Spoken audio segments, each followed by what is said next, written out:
Welcome to class 10th students. Guys, today I am going to explain from first Fright book chapter 2nd. You are watching on your screen. He is the great personality of South Africa, Nelson Mandela. Guys, a long walk to freedom. He has written an inspiring autobiography to get his and his country's rights. Guys इस chapter में जो सबसे important theme है apartheid system in south Africa means what do you know the apartheid system. Apartheid system means क्या होता है, तो apartheid system के बारे में आप जानेंगे कि एक ऐसा सिस्टम साउथ अफ्रीका में जिसमें ब्लैकिश और वाइटिश स्किन के जो लोग हुआ करते थे उन दोनों लोगों के बीच में एक डिस्क्रिमिनेशन था कि जो ब्लैक स्किन के लोग हुआ करते थे उन्हें उनके रंग और भेद के अनुसार उनके बीच में एक भेदभाव किया जाता था। इसको हम अपार्थीड सिस्टम कहते हैं। And apartheid system is a process in south Africa which discriminates the people of black skin. और जो वाइट स्किन के लोग हुआ करते थे इनके ऊपर शासन किया करते थे, इन्हें पॉलिटिकल जॉब और कोई भी किसी प्रकार की वर्कआउट हुआ करती थी उसमें ये लोग पार्टिसिपेट नहीं कर सकते थे। तो गाइज इस अपार्थीड सिस्टम को समाप्त करने के लिए साउथ अफ्रीका में नेल्सन मंडेला की पर्सनैलिटी को जाना जाता है। Guys here your chapter starts. 10th May dawned bright and clear. For the first few days I had been pleasantly besieged by dignitaries and world leaders who were coming to the pay their respect before the inauguration. Guys, ये वही 10th May है जिसके लिए आप जानते हैं कि 10th May is an important date. आपके चैप्टर में क्वेश्चन आता है कि 10th May को ऑटम डे क्यों बोला गया। मीन्स इस दिन नेल्सन मंडेला ने प्रेसिडेंट की शपथ ली थी जो अपार्थीड सिस्टम को समाप्त करने के बाद एक पर्सनैलिटी के रूप में उभर कर सामने आए थे। Guys Nelson Mandela served prison for 27 years for the abolition of apartheid racial discrimination on the basis of colour of the skin. यहाँ अपार्थीड सिस्टम को हम अच्छे से समझ पाएंगे कि वाइट और ब्लैक पीपल जो हुआ करते थे इन दोनों लोगों के बीच में डिस्क्रिमिनेट था कि ब्लैक पीपल को कोई भी राइट्स नहीं थे साउथ अफ्रीका में, तो उनका जो विरोध किया वाइट पीपल का, तो इसलिए प्रिजन में जेल गए, 27 years जेल में रहे और उन्होंने अपार्थीड सिस्टम को पूर्णतः समाप्त कर दिया। Came to be known as the father of the nation. South Africa में उनको फादर ऑफ द नेशन के रूप में जाना गया। गाइस जो सेरेमनीज टुक प्लेस हुई, जो उनका स्वीयर जो सेरेमनी थी उनका शपथ ग्रहण समारोह था जो मनाया गया और lovely sandstone amphi theatre form by the Union Building in Pretoria. तो प्रिटोरिया के बिल्डिंग में जो सैंडस्टोन एम्पी थिएटर था वहाँ पर ये उनका जो स्वीयर जो था वो मनाया गया जिसमें rainbow gathering of different colours.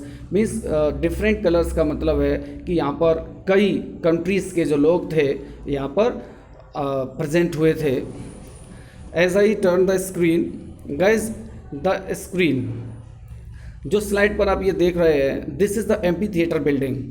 तो the ceremony took place in the lovely sandstone amphitheatre and open air theatre formed by the Union Building in Pretoria. तो ये वही थिएटर है जहाँ पर उनका शपथ ग्रहण समारोह हुआ था। गाइज अब आप जानेंगे कि इस चैप्टर के कुछ इम्पोर्टेंट पॉइंट्स हैं कि Nelson Mandela president south Africa के चुने गए थे, 94 to 99 में रहे थे। He was the first black president of South Africa and first president to be elected in a fully representative election, कि वो इस इलेक्शन में फुल्ली रिप्रेजेंटेटिव इलेक्शन के रूप में चुने गए थे। और नेल्सन मंडेला की जो गवर्नमेंट थी उसका जो मुख्य फोकस था वो destroying the apartheid government, means रंग भेद की जो सरकार थी उसको समाप्त करना था। और स्कूल में उन्होंने जो स्टडी की वो लॉ की स्टडी की। और जैसा कि उन्होंने African national Congress in 1950s he was elected leader of the being in African national Congress liberation movement, और उन्हें अफ्रीकन नेशनल कांग्रेस को उन्होंने ज्वाइन किया। Mandela was imprisoned 1962 to 19 for treason and conspiracy against the government. और जो सरकार वहाँ पर उस समय रूल कर रही थी, उसने कॉन्स्पायरेसी के अगेंस्ट उनको अरेस्ट कर लिया। गाइस, मंडेला को नोबेल पीस प्राइज़ मिला अपार्थीड को अबॉलिश करने के लिए साउथ अफ्रीका में, और उन्होंने पूर्ण रूप से इस अपार्थीड को वहाँ से समाप्त कर दिया।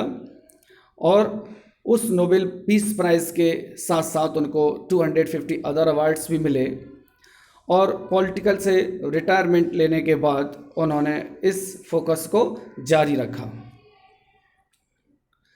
Guys, the important question from this chapter, कि इस चैप्टर में पहला क्वेश्चन है कि what is twin obligation. Twin obligation क्या होता है? तो गाइस, सबके जीवन में जो ऑब्लिगेशन होते हैं वो दो ऑब्लिगेशन होते हैं। तो सबसे पहला ऑब्लिगेशन होता है कि अपनी फैमिली, अपने पेरेंट्स और अपनी वाइफ और अपने बच्चों का ख्याल रखना, and he has an obligation to his people, community and country. और दूसरा जो होता है लोगों और कम्युनिटी के लिए और अपने देश के लिए एक लगाव। गाइस, अफ्रीकन नेशनल पार्लियामेंट जो था उसमें बढ़ चढ़कर एक पार्टिसिपेशन किया उन्होंने, और एक लीडर चुने गए। एक लीडर चुनने के बाद उन्होंने वहाँ पर प्रेसिडेंट पद की शपथ ली। Thinking about the text, guys, आप ये देख रहे होंगे कि NCERT जो बुक है, यहाँ पर कुछ क्वेश्चंस दिए गए हैं। इन क्वेश्चंस को आप रीड करने के बाद इनके आंसर्स आप अपने नोटबुक में लिख सकते हैं। Guys, important question is here, how did Mandela's hunger for freedom change his life, कि किस प्रकार उनके जीवन में बदलाव आया। उन्होंने अपना सारा कुछ सेक्रीफाइस करके अपार्थीड सिस्टम को वहाँ से समाप्त कर दिया। गाइज, ये जो क्वेश्चन है कि कैन यू से how 10th May is an important autumn day, ये इंपॉर्टेंट क्वेश्चन है कि ऑटम डे साउथ अफ्रीका में 10th May को क्यों मनाया जाता है। गाइज, आपको पता होगा कि इस दिन उन्होंने 1994 में शपथ ली थी प्रेसिडेंट के लिए। और अदर इम्पोर्टेंट जो एक और इम्पोर्टेंट है कि 2 नेशनल एंथम्स वहाँ पर सिंग किए गए थे, कि 2 नेशनल एंथम गाए गए थे। तो एक वाइट लोगों का था और एक ब्लैक लोगों का था, जैसा कि यहाँ पर आप देख सकते हैं। The vision of the white singing जो था Nkosi Sikelel iAfrika and blacks singing Die Stem. तो जो फर्स्ट ये ब्लैक लोगों का था और ये वाइट लोगों का था। ये भी क्वेश्चन आपके एग्ज़ाम में पूछा जाता है। और लॉन्ग वॉक टू फ्रीडम जो इंस्पायरिंग ऑटोबायोग्राफी नेल्सन मंडेला की है, इस चैप्टर से जो हमें सीख मिलती है वो भी आप अपने नोटबुक में नोट करेंगे। और नोट करने के बाद आपको 10 इम्पोर्टेंट पॉइंट्स उसको कवर करने होंगे। Thank you for watching class 10th student chapter 2 Nelson Mandela.